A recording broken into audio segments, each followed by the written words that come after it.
કચ્છમાં પશુધન માટે ધારાસભ્ય વિરેન્દ્રસિંહ જાડેજાની ઉદાર પહેલ। ઘાસચારા માટે જાડેજા પરિવારે ₹11 લાખની સહાય જાહેર કરી। ભચાઉના રાજબાઈ મંદિર ખાતે પશુઓને ઘાસનું વિતરણ। પશુધનનું સંરક્ષણ સૌની જવાબદારી હોવાનું વિરેન્દ્રસિંહ જાડેજાએ કહ્યું।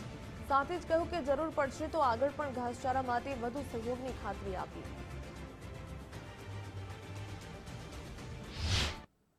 ગૌ માતાના ચરણોમાં એક અમારા પરિવાર તરફથી એક સેવા છે અને માતાજી સેવા સ્વીકારે અને ખાસ આજે બધાએ ભેગા કોઈ કાર્યક્રમ આવા વિષયમાં કરવાનો હોય એવું હોતું નથી, કારણ કે અમે ક્યારેય આવા કોઈ સેવાકીય કામ હોય એનું કાર્યક્રમ કરવો એવું નથી હોતું, પણ આનાથી પ્રેરાઈને, કારણ કે વરસાદ ખેંચાણો હોય અને હજી પણ લગભગ 20-25 દિવસ વરસાદ ખેંચાય એવું ઘણા હવામાન નિષ્ણાતો કહી રહ્યા છે, તો આપણે માતાજીની પણ પ્રાર્થના કરી કે વહેલી તકે વરસાદ આવી જાય અને દુષ્કાળ જેવી પરિસ્થિતિઓ ન બને।